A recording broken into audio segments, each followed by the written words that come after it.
Hello, my name is Logan Gray, and this is my independent literature review on ethics in remotely piloted vehicles.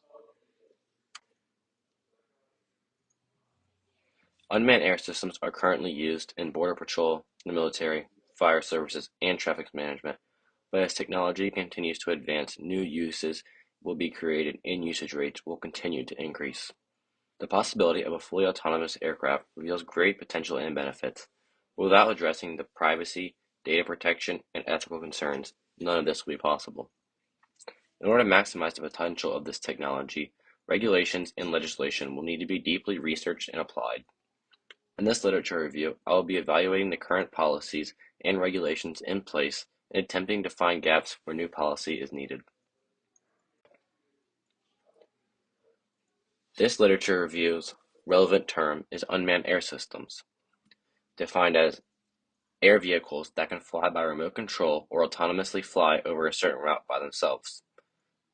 These vehicles may come in the form of a U.S. Air Force military drone, pictured in the top right, or a small pocket-sized drone, pictured in the bottom left. As you can see, they come in many shapes and sizes.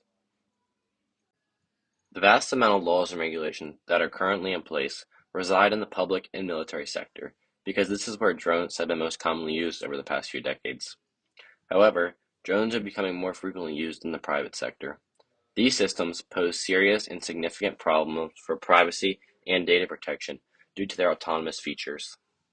The United States has implemented significant laws and regulations for unmanned air systems, but many other countries around the world have not yet adapted these regulations or developed their own. Although these countries may not be advanced as the US and their technology may not be as capable, they still need these laws or to adopt their own in order to allow for safe innovation and use.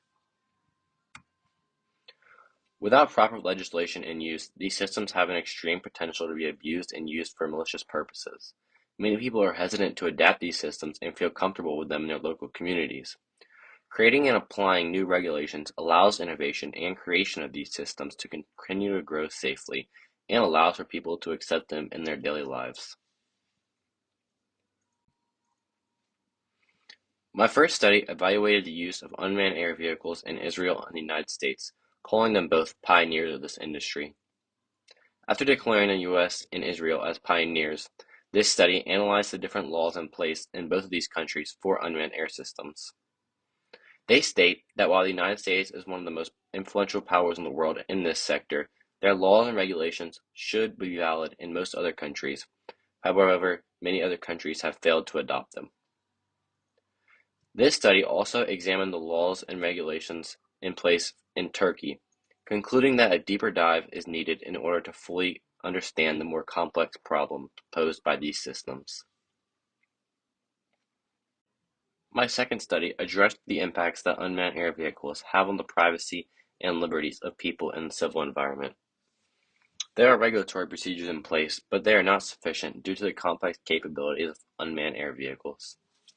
After defining an unmanned air vehicle, this study detailed the history and reasons for the recent drastic increase in popularity.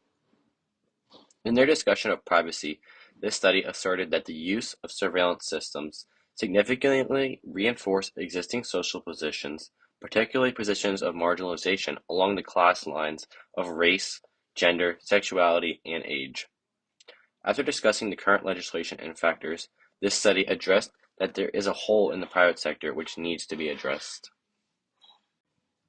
With the rapid advancement of drones also comes new threats and dangers, such as the Shahed 129 drone controlled by Iran, which claims that its range is 2,000 kilometers, that it can carry out reconnaissance missions on its own, or be armed with bombs and missiles. Throughout this study, they analyzed the connection between NATO and unmanned air vehicles, including the ethical issues posed with a distant controller controlling an armed UAV with people's lives at their own fingertips. Thank you.